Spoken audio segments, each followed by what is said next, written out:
Video बंद कर।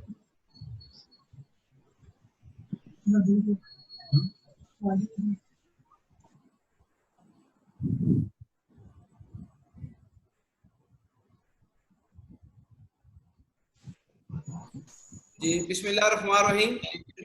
मेरी जानब से हमारे सेंट्रल रीजन के रीजनल चीफ खालिद मुशैद साहब को हम भरपूर दिल के गहराइयों से HRT की जानब से वेलकम करते हैं, और तमाम दोस्तों को, मेरे ट्रेनर भाइयों को, और तमाम फील्ड और सेल्स मैनेजर, एरिया मैनेजर और सेक्रेटरी साहबान, इवन के जोनल साहबान को हम आज की इस सेशन में वेलकम करते हैं और मैसेज देते हैं, keep smile on your faces, don't forget to smile. Allah पाक आपको हमेशा खुश रखे। सर, स्टार्ट करूंगा। मौला अलैहिस्सलाम के 3 फरमान हैं जो कि इसकी बेस होगी, आप गौर से सुनिएगा। मौला अलैहिस्सलाम ने फरमाया कि वो शख्स इतना ही कीमती है, वो शख्स उतना ही कीमती है जितना वो जिम्मेदार है। फिर मौला ने फरमाया, अल्लाह उस बंदे को जिस बंदे को जलील करना चाहता है उसे इल्म और दानिश से महरूम कर देता है। और लास्ट फरमान फरमाया, इल्म अमल को पुकारने से है, इल्म अमल को पुकारता है, अगर वो लब्बैक कहता है तो बेहतर, वरना वो भी इससे रुखसत हो जाता है। दोस्तों, आज अमल का काम है, क्योंकि इल्म जो है ना, बगैर अमल के कुछ नहीं होता। हमें कोशिश करनी है, और हमने कोशिश की। तो आज हमारा ये 3रा सेशन है रिक्रूटमेंट प्रोसेस के ऊपर मैं बात कर रहा हूं, जिसमें हमने पहला सेशन में बात की, हमने रिक्रूटमेंट एंड सिलेक्शन के ऊपर बड़ी डिटेल के साथ बात की, जिसमें हमने सोर्स ऑफ रिक्रूटमेंट भी, उसकी सिलेक्शन के प्रोसेस के ऊपर बड़ी डिटेल में बात की कि आज का रिक्रूटमेंट को किस तरीके से वर्चुअल सेटअप के साथ हम किस तरीके से ले सकते हैं। फिर उसके बाद नेक्स्ट सेशन जो था वो हमने किया इसकी ट्रेनिंग के ऊपर और डीलिंग के ऊपर, कि कंप्लीट किस तरीके से अपने टीम को ट्रेनिंग कैसे देनी है, उसके ऊपर बात हुई। आज सेशन का 3रा राउंड है, जिसको हम रिटेंशन की बात करेंगे, रिटेंशन ऑफ सेल्स टीम, और इसके इम्पैक्ट क्या हैं। ये बहुत इंपॉर्टेंट है। मैं समझता हूं कि हर सेशन बहुत इंपॉर्टेंट होता है। इस वक्त की जरूरत भी यही है कि अगर आपको अपना बिजनेस बढ़ाना है, ट्रेनर हज़रात जो हमारे बैठे हैं वो भी इसको डेफिनेटली बात है आगे तक लेके चलेंगे। आज अगर बिजनेस बढ़ेगा तो टीमें नए तरीके से बनेगी। मैं समझता हूं कि पास का ऐसे होता है, ब्लेसिंग एंड डिसगाइज होता है ना, तो सम टाइम हम फील करते हैं कि बहुत बड़ा प्रॉब्लम आ गया, ये हो गया, वो हो गया, लेकिन ऐसा नहीं होता। अल्लाह पाक की जात हमेशा कोई ना कोई बेहतरी करती है। यहाँ पे न्यू नॉर्मल जो आपके पास आने वाला है, जो ही आपका ये कोरोना का पीरियड ऑफ होगा तो न्यू नॉर्मल का सिलसिला शुरू हो जाएगा। न्यू नॉर्मल मीन के जब न्यू सेटअप आएगा तो उसमें नॉर्मल पोजीशन क्या होगी, अभी उसके ऊपर भी बात करने वाली है इंशाल्लाह ताला। मैं उसके लिए कोई प्रोफेशनल बंदे को आपके सामने लेके आऊंगा, जो कि जिसकी पूरे वर्ल्ड वाइड इकोनॉमिक स्टडी भी हो, और वो न्यू नॉर्मल पे ऊपर आपके साथ बात भी कर सके। मैं इंशाल्लाह उसको सामने लेके आऊंगा, क्योंकि उसमें जो चेंजेस होने वाली हैं वो शायद हम आज एक्सपेक्ट नहीं कर पा रहे, लेकिन ये बहुत बड़ा आगे चल सिलसिला बढ़ने वाला है। तो उस एंगल्स को भी हमें सामने रखना है कि आप समझो कि न्यू नॉर्मल जब आएगा तो अब डेफिनेटली बात है आपकी टीमें रीबिल्ड करने पड़ेगी, आपकी तमाम सेटअप रीबिल्ड करना पड़ेगा। जो शख्स तो रीबिल्ड की तरफ बढ़ेगा वो हो जाएगा कामयाब। जो समझेगा यार मैंने पहले बड़े काम किए, मैंने ये किया, वो किया, मैं नाकाम हो गया, तो वो आप घर की तरफ जाएगा। अब डिसाइड करना है हमने कि हमें इस प्रोफेशन में किस हद तक ऊपर जाना है। तो अभी आपको एक जंप भी लगने वाला है, याद रखिएगा। और मार्केट का जब तजिया मैंने जब किया है, मार्केट में बीमा बड़ा है। लास्ट टाइम भी आपको अमेरिका में भी जो 2 डायरेक्टर आए थे उन्होंने कहा 3 टाइम 4 टाइम हमारा बिजनेस बड़ा है। इसी तरीके से जिन्होंने काम किया है, ये तो एंड पे खालिद साहब भी आपको बताएंगे माशाल्लाह कितना काम हुआ है। तो वो काम भी तो है ना। अगर लॉर जोन सेंट्रल में 4 करोड़ हुआ है तो वो किसी नुमाइंदों ने किया है। अगर जहां पे नहीं हुआ तो वहां पे उनके नुमाइंदों ने बिजनेस नहीं किया। तो अब हम चलते हैं अपनी प्रेजेंटेशन की तरफ।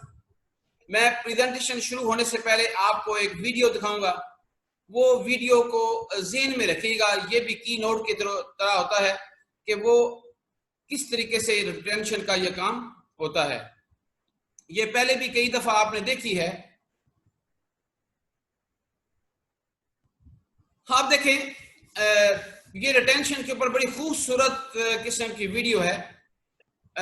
जब स्टार्ट होता है, जब हम एसआर को ला रहे होते हैं, जब हम देख रहे होते हैं कि हमारा एसआर जो है ना वो किस हद तक हम उसके साथ जो है ना वो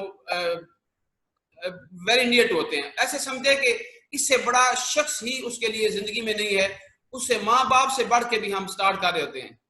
यही प्रेजेंटेशन में आगे चलेगा ये चीजें।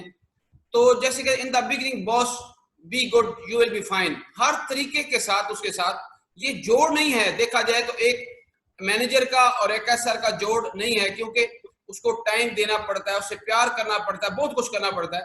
तो ये देखिए बिल्ली और चूजे का जोड़ नहीं है, लेकिन इवन देन स्टार्ट में वो क्या होता है आपको नजर आ गया। ये हमारी रवायत है कि हम स्टार्ट में बहुत कूल माइंड होते हैं, बहुत एक्सीलेंट होते हैं, बहुत ही नरम दिल भी होते हैं, बहुत टाइम हमारे पास होता है, तो हम इस तरीके से लेके चलते हैं। लेकिन अगर उसके बाद एक वीक जब गुजरता है, फिर क्या होता है। अब देखें, आफ्टर 1 वीक हमारा दिमाग थोड़ा सा बदलना शुरू होता है, रिक्रूटमेंट हो जाती है। 1 वीक गुजरा, उससे काम नहीं हुआ, तो फिर हम उसको थपड़ी देना शुरू कर देते हैं, मस्ट वर्क हार्ड मैन। हमारा दिमाग बदल जाता है, शायद समझते हैं कि सारा काम इसने करना है, ये आ गया है और इसने काम कर चलाना है, हमारा भी काम इसने चलाना है। ये हमारी सोच की तरफ एक अक्कासी है कि फिर हम क्या करते हैं, 1 वीक के बाद हमारे तेवर बदलते हैं और हालात बदलना शुरू हो जाते हैं। तो दिया हमने उसको कुछ नहीं बेचारे को, लेकिन हम उससे डिमांड बहुत करना शुरू करते हैं। टोटल की टोटल सिनेरियो जो है ना एडवर्स समझते हैं। अगर 1 माह गुजरता है तो फिर हम क्या करते हैं, देखें, जब 1 माह गुजरता है तो फिर हमारा ये कफियत हो जाती है ऑर्गेनाइजर की कि वो अपनी टीम के साथ उसको कहता है must work hard, you know, अपनी हालात बदल देते हैं, दिमाग टोटल बदल देते हैं और अपने एसआर के साथ ये सलूक काम शुरू कर देते हैं। और फिर जब 1 क्वार्टर गुजरता है, फिर देखें क्वार्टर जब गुजरता है क्या होगा कि तू बोला तो नहीं होगा, मेरी बात गौर से सुन रहा है कि नहीं सुन रहा, ये हम उससे बोलते हैं। और फिर ये इसी तरीके से हम लेके ऐसे घुमा घुमा के अपने एसआर को कहीं ना कहीं फेंकते हैं। तो ये एक बेहतरीन ट्रू पिक्चर है हमारी रिटेंशन के ऊपर। और 3 माह के बाद ये सिनेरियो इन है या आउट है, ठीक है जी। और ये इस तरीके से हमारी ये वीडियो आपको इंशाअल्लाह ये नजर आएगी। आगे हम आपके साथ अब प्रेजेंटेशन की तरफ बढ़ूंगा।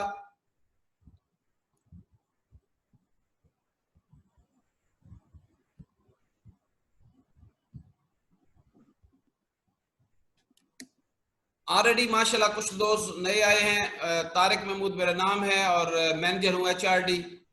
आपको सलूट पेश करता हूँ, आप इतनी इज्जत देते हैं और मैं भी कोशिश करूंगा दिन रात आप लोगों के लिए इतना काम करूं कि कुछ नया करने की कोशिश कर रहा हूँ। डे बाय डे किसी ना किसी से मुलाकात रहती है। और लास्ट वीडियो जो मैंने नुमान इजाज के साथ आपको दिया, please everybody has to watch, even के एसआरओ तक भेजे, क्योंकि उसने बड़ा पैगाम एक दिया है हमें कि मैं सेटिस्फाई हूँ स्टेट लेवल की सर्विसेज के साथ, अपने एजेंट के साथ। और फिर उसने आगे अपना स्टोरी भी सुनाई और फिर उसने कामयाबी बताई कि मैं कैसे कामयाब हुआ। तो आपको भी वही तरीकेकार हर एक शख्स को मुसलसल जद्दोजहद की उसने बात की और वो देखने वाली बात। और लास्ट बात में जो उसने की ना वो कमाल की थी। उसने क्या कहा था, कहते ये दौलतमंदी ये सारा कुछ जो है ना, जो ज्यादा उड़ते फिर रहे हैं ना, जब परिंदा हवा में ज्यादा उड़ता है तो दूर से छोटा नजर आना शुरू होता है। तो बड़ी कमाल की उसने बात की थी। लेकिन इंसानियत बहुत बड़ा हुनर है, उसमें ज्यादा इंसान नजर आता है। तो ये आज का जो है retention of the sales team and its impact, आप जरा गौर करें ये कैसे बनते हैं ये सारी चीजें। इंशाल्लाह ताला सर आपको एक नेक्स्ट वीक में एज ए सेलिब्रेशन हम करेंगे कि जिसमें माशाल्लाह मेरी वीडियो कितनी लग गई हैं, कितने सब्सक्राइबर हो गए हैं। और ये इम्पैक्ट जैसे ये बनाया जाता है, ये आपके सामने एक थंबनेल बनाया मैंने, इसके ऊपर 2-2, 6-6 घंटे लग जाते हैं कि किस तरीके से किसी को इम्पैक्ट करना है, किस तरीके से ऐसी पिक्चर शो की जाए कि जिससे लोग जो है ना उसका बेनिफिट उठा सकें। तो बात यह है कि ये एक पिक्चर को तलाश करना, उसको पेश करना, उस चीजों को लेके आना, दिस इज द इम्पैक्ट। तो ये भी इसका भी बहुत बड़ा इम्पैक्ट होता है ताकि लोग उसको देख के आते हैं। मेरा क्वेश्चन आपसे है, ये नंबर 1 ये है कि how to retain our SRs in our organization, ये मुझे आपसे भी सवाल है, ठीक है। दूसरा ये है कि हमारी ऑर्गेनाइजेशन में लोग कितने होने चाहिए, ठीक है।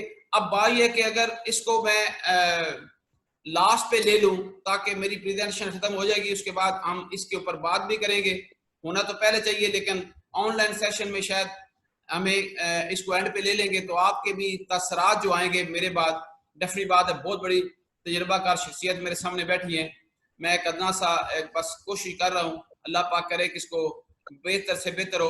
अपनी रिसर्च जो लेके आए वो आपको पेश करूंगा, उसके बाद आपको सुनेंगे हम और इसको मजीद बेहतर की तरफ लेके जाएंगे हम।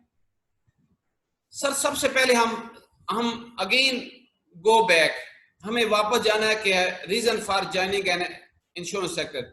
सबसे पहले जब अगर आप रिटेंशन को समझना चाहते हैं तो सबसे पहले आपको क्या समझना पड़ेगा कि यार ये इंश्योरेंस रीजन क्या थी कि मैं इंश्योरेंस सेक्टर को ज्वाइन किया है, या लोग इंश्योरेंस सेक्टर को क्यों ज्वाइन करते हैं, पहले तो वो अंडरस्टैंड करेंगे।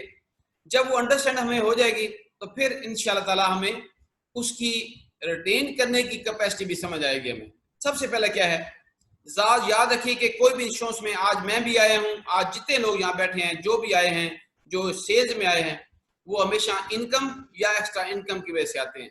एक्स्ट्रा इनकम मीन के पार्ट टाइम लोग एक्स्ट्रा इनकम वजह से आते हैं, और जो फुल टाइम होते हैं वो इनकम के लिए आते हैं। पहला ये नुक्ता है, ये ज़हन रखिएगा। फिर उसके बाद जब आगे बढ़ते हैं तो फिर वो सोचते हैं कि हम करियर की तरफ क्यों ना बढ़े। जब उसको सक्सेस स्टोरीज का पता चलता है, जब उनको देखते हैं कि वाकई यार इसमें करियर है, तो फिर वो करियर ग्रोथ की तरफ बढ़ते हैं। फिर एक और इसका बेनिफिट जो समझते हैं कि वो एक फ्लेक्सिबल टाइम है कि अपनी मर्जी से जितना मर्जी काम कर लो। चैलेंजिंग जॉब है, कुछ लोग चैलेंज को एक्सेप्ट करते हैं। रेपुटेशन ऑफ द कंपनी को भी सामने रख के लोग ज्वाइन करते हैं कि ये कंपनी की रेपुटेशन अच्छी है तो इसलिए हमें इसको ज्वाइन करना चाहिए। और फिर उसके बाद जॉब सिक्योरिटी की बात है कि डेफिनेटली बात है, इंश्योरेंस एक वैसा सेक्टर है जिसमें 60 साल हो गए, 70 साल हो गए, इंसान को निकालते नहीं है, तो वो जॉब की सिक्योरिटी तो है इसमें। पीयर्स फ्रेंड्स जो आपस में हैं, वो उनकी एडवाइस के ऊपर भी लोग आते हैं। यार मैं हूं, मैंने दूसरे भाई को कहा यार तुम ज्वाइन कर लो, अच्छी चीज है। इस तरीके से स्टूडेंट है, स्टूडेंट को लेके आता है, ठीक है जी। इस तरीके पॉलिसी होल्डर को आप लेके आते हैं, मुख्तलिफ एंगल से लोग आते हैं। और फिर लास्ट जो है ना, अनएम्प्लॉयमेंट की वजह से भी लोग इस प्रोफेशन को ज्वाइन करते हैं। ये हमारे चंद एक रीजन हैं जो आप जानते भी हैं कि इनकी वजह से लोग ज्वाइन करते हैं, ठीक है। आगे प्रॉब्लम्स ऑफ द रिटेंशन, मैं इंटरनेशनल स्टडी आपको बताने लगा हूं क्योंकि कुछ लोग बहुत परेशान हो जाते हैं। परेशान नहीं होना प्लीज, आपसे पहले मैं रिक्वेस्ट करूंगा, बी हैप्पी एवरी टाइम। परेशानी किसी चीज का कोई हल नहीं है, ये ज़हन में रख लीजिएगा, ठीक है। अच्छा, सर्वे क्या कहता है? वर्ल्ड वाइड सर्वे है ये। इंश्योरेंस सिर्फ पाकिस्तान में नहीं है, पूरी दुनिया में बेहतरीन सेटअप में इंश्योरेंस सेल होती है। सर्वे कहता है इंश्योरेंस सेक्टर में survey reveals that salesman left the company, जो सेलमैन लेफ्ट जो कंपनी को छोड़ जाता है, जो रिटेन नहीं होते, चले जाते हैं, नीचे पिक्चर में जैसे मैंने बनाया एग्जिट हो जाते हैं। 60% of the SRs left in less than 1 year. एक साल में 60% लोग इंश्योरेंस को छोड़ जाते हैं सेक्टर। 22% लोग ऐसे होते हैं, इसी में ऐसे होते हैं जो 1 से 3 साल तक रहते हैं इस प्रोफेशन के अंदर। फिर 8% लोग ऐसे होते हैं जो 4 से 6 साल तक इसमें इंश्योरेंस सेक्टर में रहते हैं। 5% लोग ऐसे होते हैं, 5% ऐसा जो रिमेन 10 ईयर्स। 5% लोग 10 साल तक इस प्रोफेशन में रहते हैं। फिर मजीद 5% जो है वो 10 साल से भी ज्यादा रहते हैं। अब आपने तौर पे आपने ख्याल करना है, हर शख्स की लिमिट डिफरेंट होगी, हर एक की स्ट्रेटेजी डिफरेंट होगी, ठीक है। और जो सवाल मैंने करना है उसका जवाब मैं खुद भी दूंगा, क्योंकि इसलिए कि ऑनलाइन है तो इसलिए मुझे खुद भी देखना है। तो एक तो ये आपके ज़हन में बैठनी चाहिए कि ये एक स्टडी है, आप भी देखेंगे कि आपको भी महसूस होगा। क्यों कहते हैं कि इतने लोग आए तो उनमें से चंद लोग जो है ना वो मैनेजर बनते हैं, इतने मैनेजर हो उनमें से चंद लोग जो है ना आगे जाके एरिया मैनेजर बनते हैं। ऐसे करते करते ऐसी जो लैडर बनती है तो ऊपर में जाने वाले कम रहते हैं। ये हकीकत है जो मैं सीनियर ने बताया है, उस हवाले से है। अच्छा, एक और को आपको reason for leaving the insurance sector, अभी आप ज़हन में रखिएगा। अब कुछ रीजंस हैं जिसकी वजह से लोग ये जो जाते क्यों हैं। नंबर 1, लाजमी नहीं कि हर वक्त ये जो चीजें ये दुनिया में चलता रहता है, ऐसी बात नहीं है। सबसे पहले क्या है, बेटर जॉब अपॉर्चुनिटी। लोगों को दूसरी जॉब की तलाशी होती है और अच्छी जॉब मिलती है तो निकल जाते हैं, कोई नो प्रॉब्लम। आगे, expected income code not met. अब बात यह कि जो एक्सपेक्टेड इनकम वो जेन में बना के है, उसको जब स्टार्ट में हमने बताया कि आपको मिलेगा 50,000, लाख, 2 लाख, उसकी एक्सपेक्टेशन हमने ऐसे बिल्ड कर दी और वो बिल्ड करने के बाद उसकी एक्सपेक्टेशन कोई नहीं है, वो छोड़ जाता है। ओके, टारगेट प्रेशर होता है इसमें, सीनियर की बातें भी सुननी पड़ती हैं, बहुत कुछ होता है, वो प्रेशर की वजह से कुछ लोग छोड़ जाते हैं। फिर सबसे बड़ी कमाल की जो रीजन, मैं कमाल की कहूंगा, जिसलिए हम आज करंट सिनेरियो में भी हमारे साथ ऐसे हुआ है, ये प्लीज अंडरस्टैंड कीजिएगा, नो राब्ता, कम्युनिकेशन ही नहीं है। आज कुछ खुद ब खुद हो रही है, कुछ हमने कर दिया, रिटेंशन के अंदर रीजन हम बन चुके हैं। अभी प्रॉब्लम आई कारपोरेशन में एक कैडर की वजह से, उसके बाद हमने ऊपर वाले कैडर ने नीचे वाले एसआर कैडर को टोटल छोड़ दिया, उसके साथ राब्ता छोड़ दिया, टोटल मिलना ही छोड़ दिया उसको। पता नहीं शायद क्यों, क्या वजह हुई। उन्हीं दिनों में मैं सेंट्रल जोन में 3 माह बैठा था, तो लोगों को मैंने तमाम एरिया में जो मेरे पास आते हैं, मैं उनको कहता था प्लीज रिक्वेस्ट आपसे एक करूंगा, जो मर्जी करते रहो, अपने एसआर से राब्ता ना तोड़ना, अगर तोड़ दिया तो ये बहुत मुश्किल से वापस आएंगे, ये ज़हन रखिए। ओके, तो आज हमने क्या किया, वो छोटे नन्हे मुन्ने बच्चे के ऊपर कोई प्रॉब्लम नहीं थी, उसकी कमीशन कम नहीं हुई थी, उसके लिए सेम सिनेरियो था, कुछ भी नहीं कम हुआ, लेकिन आज हमने उसको खुद मार दिया। आज आपका इसका अजाला करने के लिए मैं आपसे रिक्वेस्ट सबसे करूंगा, जो सेल मार्केटिंग में बैठे हैं, खुदा के वास्ते जाएं और उन लोगों को वापस ले आएं जिनको हमने छोड़ा हुआ था। ये राब्ते की वजह से भी हमारा एक रीजन बहुत बड़ी बनती है। बैड वर्क कल्चर, लोग बास का जो अच्छे लोग आते हैं, अच्छी ऑर्गेनाइजेशन से आते हैं, पढ़े लिखे आते हैं, वो आप हमारे ऑफिस का, हमारे सेटअप का कल्चर दे के चले जाते हैं। काश ये, इसके ऊपर मैंने बड़ी बड़ी बात मैंने बहुत अपने स्टूडेंट्स को मैंने बताया हुआ है, अपना कल्चर खूबसूरत करो, जितना खूबसूरत कल्चर होगा उतना स्टे करेगा, जितना खूबसूरत ऑफिस होगा उतना स्टे करेगा, उतनी खूबसूरत ड्रेसिंग होगी, वहां पे एक इन्वायरमेंट होगा, सब कुछ होगा, तो फिर लोग स्टे करेंगे, ठीक है। लेकिन यहाँ पे इसकी वजह से लोग चले जाते हैं।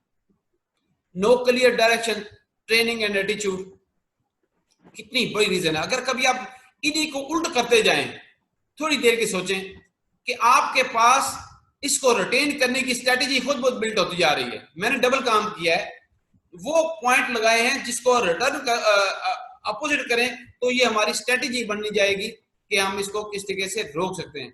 डायरेक्शन उनके पास नहीं होती, आया ऐसा आया, बेटा ये मामा चाचा ताया के पास लिस्ट बना लो, बस उसको कोई डायरेक्शन नहीं दी, ना मेरे पास डायरेक्शन, ना मैं किसी को डायरेक्शन दे सकता हूँ, ना मेरे पास मार्केट्स हैं, ना मैं किसी को मार्केट्स दे सकता हूँ।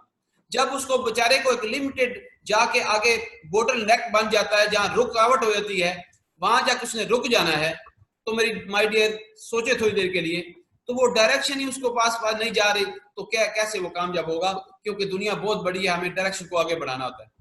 ट्रेनिंग की वजह से चले जाते हैं, उनको बेचारों को ट्रेनिंग में सबसे बड़ी बात जो आपसे करना चाहूंगा वो है प्रोडक्ट नॉलेज की।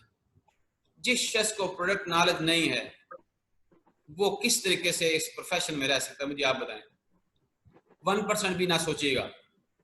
जिस शख्स को ट्रेनिंग नहीं है, वो किसी जगह पे स्टे नहीं कर सकता, चाहे वो प्राइवेट सेक्टर हो, चाहे वो फॉर एग्जांपल टेक्निकल ग्राउंड के ऊपर हो, आपने कहीं अकाउंट्स में जाना हो तो उसके लिए ट्रेनिंग चाहिए, उसके लिए 2 साल बी काम करते हैं, फिर जाके मैं वोचर डालना नहीं आता। तो ये कैसे मुमकिन है कि एक प्रोफेशन, इतना बड़ा प्रोफेशन, उसको बगैर ट्रेनिंग हमारे असर घूम फिर रहे हैं, जिसकी वजह से बहुत बड़ी रीजन बढ़ती जा रही है।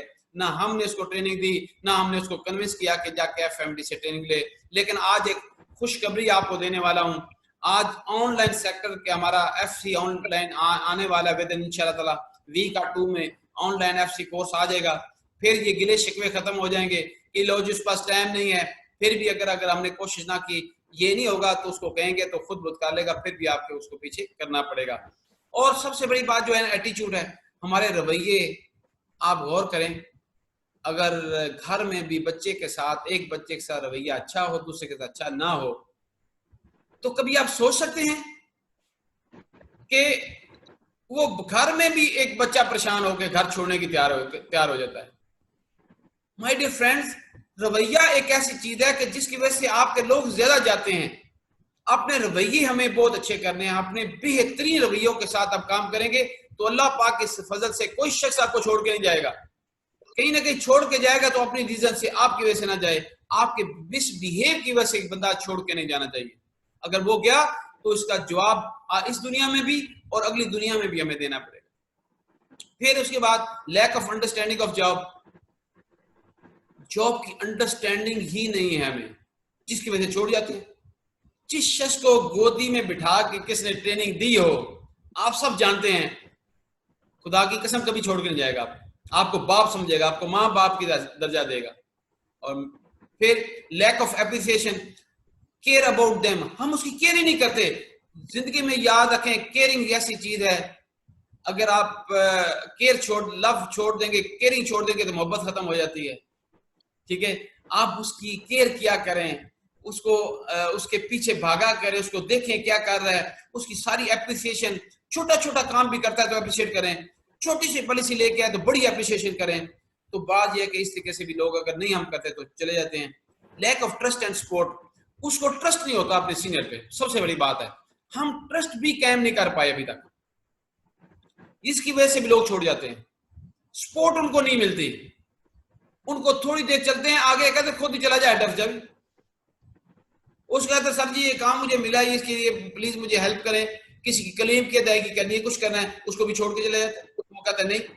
तो जब उसको ये सपोर्ट नहीं मिलती, जब उसको ट्रस्ट नहीं मिलता तो वो छोड़ जाता है।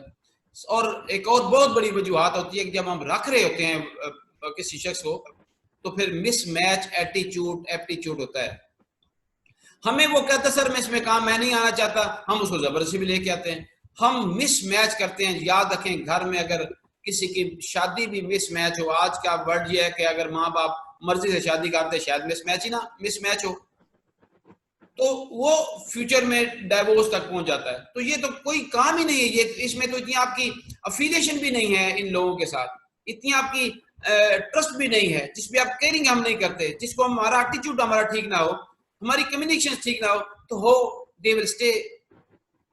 बात ये कि मैच करके लेके आए, आपको खूबसूरत लगेगा। मुझे सर वो याद आया जब वो समीर हसन साहब थे, समीर हक साहब, उन्होंने जब सबको आउट किया था शायद 95-96 में, कब बात की बात है, तो उन्होंने कहा मुझे 2 ही रिप्रेजेंटेटिव चाहिए, जैसे डॉक्टर और इंजीनियर टॉप का होता है, मुझे आम बंदा नहीं चाहिए। तो उसमें हम सब ने कहा था शायद स्टेट अप बर्बाद हो जाएगी, लेकिन स्टेट अप का बिजनेस बड़ा था, याद रखिएगा, इसलिए वो लोग लेके आए जिन्होंने स्टे करना है। तो ये मिसमैच है। आगे देखें सर, एक तजिया पेश करने लगा हूं आपको, ये आपको मैंने बता दिया, तजिया बड़ा कमाल का ये तजिया है जिसको मैंने अपने तौर पे सोचा। और ये तजिया क्या है?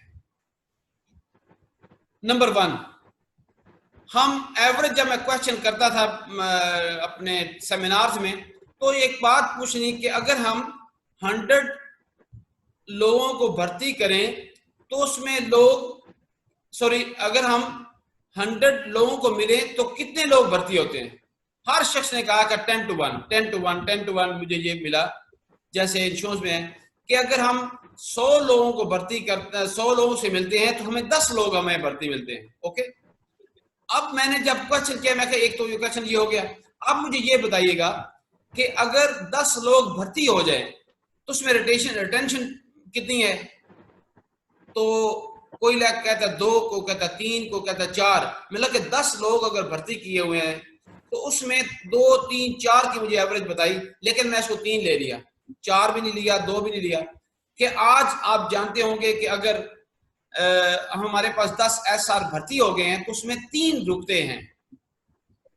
अब गौर करें, हम कितने बड़े बिजनेसमैन हैं, एफर्ट्स हमने कितने पे की? 100 पे। 100 पे एफर्ट्स की, उसमें 10 रिक्रूटमेंट हुए, 10 में से टिके कितने? सिर्फ 3। एवरेज हमारे पास कितनी निकली? ये 3% हमारी, अगर आप देखा जाए तो 3% हमारी रिटेंशन बनती है, क्योंकि एफर्ट्स तो 100 पे हुई है। और जब मैंने क्वेश्चन किया सर ये बताइएगा कि 100 लोगों को हमने कितनी देर में मिलते हैं? यकीन करें, कोई कहता साल में, कोई कहता 2 साल में। इसका मतलब कि हमने 2 साल या साल 2 साल हमने जाया कर दिए और हमें टिका क्या, 3 लोग, वो भी शायद अपनी मर्जी से। और क्या होता है, ये एक तजिए को ज़हन में रखिएगा, वो 7 लोग जो छोड़ के गए हैं, अब मैं उसका जो इम्पैक्ट की बात करने वाला वो सुनने वाली बात है। इसका मतलब 100 people met in how many months. आप अपने ताई सोचे कि कितने टाइम के अंदर हम 100 लोगों को मिलते हैं और फिर हमारे पास 10 लोग हमारे पास आते हैं और 10 में से सिर्फ 3 रुकते हैं। तो ये कौन सा बिजनेस है जिसमें 3% आपको प्रॉफिट रेशो हो? ये कौन सी कमीशन सेटअप है? ये कौन सा ऐसा सेटअप है जिसमें आप सरवाइव कर सकें? इसमें सरवाइव नहीं होता। और इसलिए हमें कभी अपने आप को कभी गौर करें तो फिर आपको पता चलेगा कि यार ये तो मैं लॉस में जा रहा हूं, हमारा टाइम बड़ा कीमती होता है। अब इसका इम्पैक्ट देखो। 7 लोग, ये बंदा के हाथ में इश्तिहार पकड़ा हुआ है, इश्तिहार में क्या लिखा हुआ है, जो मैंने रीजन बताई आपको। मैं पहले ये बता दूं कि रिटेंशन पीरियड कितना होता है। अब हमें ये मैंने लोगों को बताया कि रिटेंशन पीरियड जो है ना 3 माह का होता है। जैसे आप प्रोबेशन पीरियड होता है, इसी तरीके से रिटेंशन पीरियड होता है। 3 माह ऐसे होते हैं हर एसआर के पास जिसमें या तो उसने रुक जाना है या उसने चले जाना है। क्यों? इसकी वजह यह है कि कहीं ना कहीं वो अपने घर में कोई ना कोई पॉलिसी कर लेता है और जिसकी वजह से 2-3 महीने गुजर जाते हैं, उसके बाद ही काम शुरू होता है। अगर हम पहले से इसको संभाल लें तो फिर बंदा जो है ना टिक जाता है। और ये इम्पैक्ट क्या होगा, सबसे बड़ा इम्पैक्ट इसके ऊपर खतरनाक इम्पैक्ट ये है, मैं कहता हूँ 7 लोगों के हाथ में ब्रोशर होता है, प्ले कार्ड पकड़े होते हैं। वो कहते हैं ये लोग जो हैं ये झूठ बोलते हैं, ये झूठ बोल के भर्ती करते हैं। जब बताते हैं कुछ, करते हैं कुछ। कुछ लोग ये कहते हैं अपने वादे पूरे नहीं करते। कुछ लोग इस तरीके से उनके हाथ में प्ले कार्ड बना होता है और वो इम्पैक्ट किसका होता है कि हमारी वजह से, मेरी वजह से, आपकी वजह से मेरी एक बहुत बड़ी ऑर्गेनाइजेशन पे ऊपर भी इम्पैक्ट आ जाता है कि ये इस अदारे का है नुमाइंदा, ये इस अदारे ने, ये वो अल्टीमेटली अदारे की बदनामी बनती है। तो इमेज हमारा खराब हो रहा होता है। इसलिए जब हम कहीं ना कहीं जाते हैं, कहीं ऐसे होते हैं, लो जी मैंने पहले काम किया है, आप लोग कहते कुछ हैं करते कुछ हैं, तो मेरी अंडरस्टैंड करें प्लीज माय डियर फ्रेंड्स। 100% आपको ये बता दूंगा कि उसमें से 2-3 लोग ऐसे हो सकते हैं जो हायर एजुकेशन के लिए चले जाएं। 2-3 लोग ऐसे कोई लोग हो सकते हैं जिनको अपनी मजबूरी की वजह से जाएं। खुदा के वास्ते आपकी वजह से बंदा छोड़ के नहीं जाना चाहिए। अगर रिटेंशन की रेशियो मुझसे पूछते हो तो 7 की रिटेंशन की रेशियो होनी चाहिए। 3 की रेशियो कोई प्रॉब्लम नहीं, चले जाएं, देयर इज नो प्रॉब्लम। कहीं ना कहीं दोबारा फिर वो ज्वाइन करेगा, लेकिन आपके रवैये की वजह से, आपकी कमिटमेंट की वजह से, आपके जो इरादों की वजह से, आपके ट्रस्ट की वजह से और आपकी सपोर्ट की वजह से लोग छोड़ के ना जाएं। ये है इम्पैक्ट। यकीन करें अगर आप इसको संभाल लिया हमने, आज मैं दिल से कह रहा हूं, मन से कह रहा हूं, आप भी मेरे साथ देंगे। अगर हमने सोच लिया तो जितनी बड़ी ऑर्गेनाइजेशन में हम बैठे हैं, खुदा की कसम उठा देता हूं, आज ब्लेसिंग है, ब्लेसिंग है, ब्लेसिंग है। आज हमें इस कदर बड़ी, हमें उसने भी जो सिंह वहां से आया था, जिसने डायरेक्टर था यूएस में, उसने कहा सबसे बड़ी बात आपको तो ये मसला ही नहीं है कि आपकी ऑर्गेनाइजेशन को यूएस में बैठा हुआ है, कह रहा है पाकिस्तान के बारे में, उसको नो था कि स्टेट बड़ा अदारा है। उसने कहा था आप तो खुश नसीब लोग हो, आपको अदारा ही हाईलाइट नहीं करना पड़ता, आपका अदारा इट्स सेल्फ जो है ना वो सपोर्ट हो रही है, आपको ये बहुत बड़ी सपोर्ट है। तो दोस्तों हमें सोचना है, अदारा स्टेट लेवल का जब नाम लेते हैं लोग ये सोचते जरूर हैं यार अदारा मजबूत है, हमारे पैसे नहीं मरेंगे। ये इतनी बड़ी सोच है, ये मैं कहूंगा 70% काम आपका पहले ही हो जाता है और 30% काम हमने करना होता है। वो कहता है हमें बात अदारे को पहले शो करना पड़ता है, उसकी फाइनेंशियल पोजीशन को बताना होता है, फिर जाके हमें पॉलिसी सेल करनी होती है। लेकिन हम लोग यहाँ पे आके, हमें तो इतना बड़ा इम्पैक्ट है हमारे लिए, जो कि कारपोरेशन है, खुदा मेरे अब्बू सलामत रहे, अभी तक लोगों के दिलों में गूंजती है। हर बच्चे को स्टेट लेवल का पता है, जैसे पोस्ट ऑफिस का लोगों को पता है। तो बात आपसे रिक्वेस्ट करूंगा, तो अपनी ऑर्गेनाइजेशन को खराब कौन करता है? हम करते हैं। और मैं एक और बात करूंगा, हम ऑर्गेनाइजेशन को खराब नहीं करते, हम खुद खराब होते हैं, क्योंकि मैं खुद भी तो एक स्टेट एफ हूं, मेरा एक नुमाइंदा स्टेट एफ है। मेरे एक नियमित सेल्स मैनेजर ऑर्गेनाइजर भी स्टेट लाइफ है, तो इस हवाले से हमें सोचना है इसके बारे में। तो इंशाअल्लाह ये चीजें बहुत बेहतरी की तरफ चले जाएंगी, एक एक बात पे अमल करेंगे तो बेहतर हो जाएगा। आगे देखें, how to retain sales representative.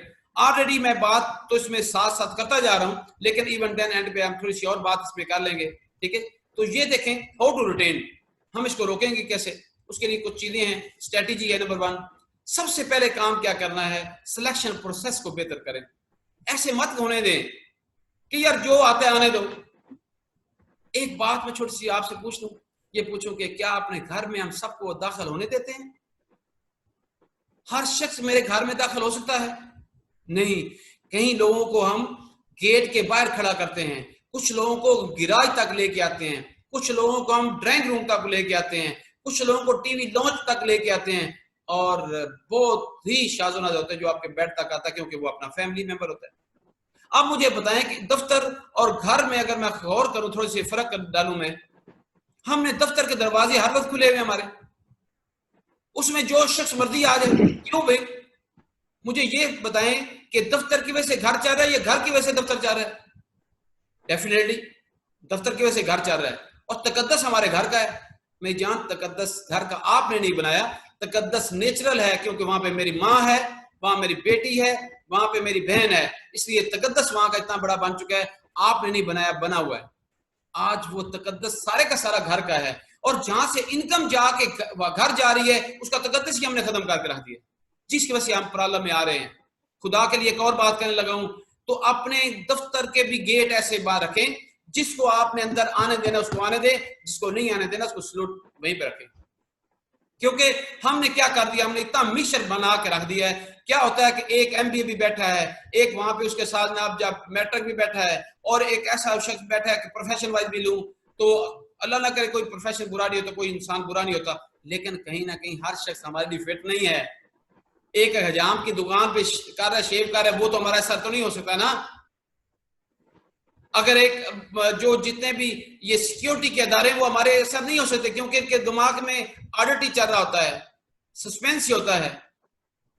और कई ऐसे लोगों को भर्ती कर लेते हैं, बास का फीमेल भी होती है, हमारी बहनें भी होती हैं, हमारी बेटियां भी यहाँ पे होती हैं, तो कहीं ना कहीं वो लोग जब आते हैं तो वो कहीं ना कहीं प्रॉब्लम में आपको शिकार कर देते थे। तो फिर कैसे वो टॉप का जो शख्स आपने 5 साल लगे लेके आए, अच्छे लेवल के लेके आए, वो उनके साथ जब बैठाते हैं तो फिर वो भी फील करते हैं यार सॉरी, इस प्रोफेशन का इनका मेयार ही कोई नहीं है, हम इस पे टिकेंगे नहीं। तो मैं आपको कहूंगा प्रोसेस को याद रखें। और मैं एक और बात कहूंगा, हम उसको जैसे घर में दाखिल होने दे रहे हैं, इसी तरीके से दफ्तर का तकद्दस बनाओ। जितना दफ्तर का तकद्दस अच्छा होता जाएगा, घर ने तो बढ़ना ही बढ़ना है, और इस दफ्तर की वजह से घर चलेगा। ओके। और एक और बात, अगर 100 आपने अमूमन कहावत सुनी है कि हम आउट ऑफ बॉक्स सोचा करें, खुदा के लिए आम कहावतों से निकल के उसकी अल्टरनेट सोचा करें। कहते हैं 10 फ्रूट, अब सेब मैं इकट्ठे जगह पे प्लेट पे रख दूं, तो और उसके अंदर एक गंदा सेब रख दूं, तो क्या कहते हैं, सब सेब वो गंदा कर देता है। ये आम रवायत आपने सुनी हुई है। मुझे आप थोड़ी सी सोचने की बात है, क्या उस सेब को हाथ, मुंह या दांत लगे हुए जो दूसरे सेबों को खराब करता है? नहीं। अच्छा, उनको भी हाथ नहीं लगे हुए, मुंह नहीं लगा हुआ उसको भी, और 10 को भी नहीं लगा हुआ, तो ये क्यों नहीं हो सकता कि वो 10 वाले लोग जो हैं वो एक को ठीक कर ले? नहीं कर सकते। ये सोचने की बात है। तो इसका मतलब कि कहीं ना कहीं हर एक का अल्लाह ने हर एक का मेयार बनाया है। वो शख्स अपने प्रोफेशन में तो फिट हो सकता है, मेरे प्रोफेशन में फिट नहीं हो सकता, इसलिए वो शायद आपको गंदा कर जाएगा, लेकिन आप उसको ठीक नहीं कर सकेंगे। आज अपनी सिमत को ठीक करने की जरूरत है। तो मैं इसलिए कहता हूं, खुदा के लिए आंखें बंद करके नबज चलती हो भर्ती मत करें, ये आपके लिए बहुत बड़ा अजाब बनेगा, आपकी ऑर्गेनाइजेशन पे नेगेटिव इंपैक्ट डाल देगा, आपके ऊपर नेगेटिव इंपैक्ट डाल देगा। और जब लोगों को बताएगा तो कितने लोग आज ये कहते हैं और छोड़ो यार, इनको ज्वाइन ही नहीं करना। ये बात यह कि मैच मेकिंग का असर का रखें, और इंशाअल्लाह आपकी स्ट्रेटेजी बेहतरीन होगी, आप भी कंफर्टेबल होंगे, आपकी टीम भी कंफर्टेबल होगी। रेगुलर अर्निंग एटलीस्ट 3 मंथ, याद रखेंगे अगर उसकी इनकम अगर आपने उसके पॉकेट में डालनी शुरू कर दी, सोचें खुदा के लिए आज बंदा आए हुए हैं आपके पास, तो हम अपनी इनकम की बहुत सोच रखते हैं, और यही वजह से हमारा बेड़ा गर्क हुआ है।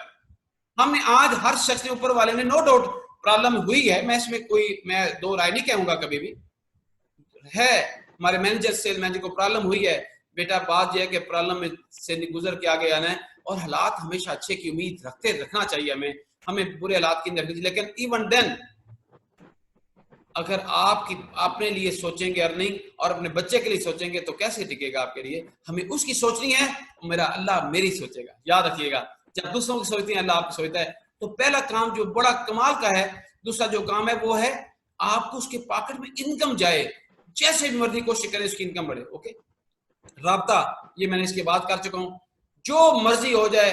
अगर छोटी सी बात आपने कई दफा सुनी होगी, नो योर एसआर, अपने एसआर को जाने। हमें यकीन करें, अपने एसआर की बात का इल्म नहीं होता, ये कहाँ रहता है, इसके भाई कितने हैं, इसकी बहनें कितनी हैं, इसके बाप क्या करता है, शायद हमें ये भी ना इल्म हो कि उसके घर में चूल्हा चलता है नहीं चलता। ये भी हमारे प्रॉब्लम है। नो योर कस्टमर तो है, नो योर एसआर की मैं आज बात कर रहा हूँ। अपने एसआर को जाने कि है कौन वो जो। तो जब आप जान जाएंगे तो फिर अपना राब्ता मजबूत उससे करें, उसके भाइयों से मिलें, उसके लिए आप फरिश्ता बन जाएंगे। उसकी माँ उठा के झोली उठा के दुआ आपको देगी, उसका बाप दुआ देगा।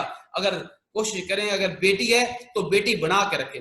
मैं एक और बात कहूंगा, खुदा के लिए हमारी जितनी बच्चियां हमारे पास आती हैं वो हमारी बेटी और बहन की तरह होती हैं, और हमारे जो लड़के आते हैं हमारा बेटा और भाई की तरह होते हैं। तो कोशिश करें कि उनको ये रिश्ते बना दें, तो राब्ता इतना खूबसूरत हो जाएगा, आपको जरूरत नहीं है। कैसे मुमकिन है कि एक बच्चा, आपका बच्चा 5 साल का, 10 साल का, 15 साल का, इवन के 20 साल का, शाम को घर ना आए तो शाम तक 11 बजे तक तो इंतजार करते हैं।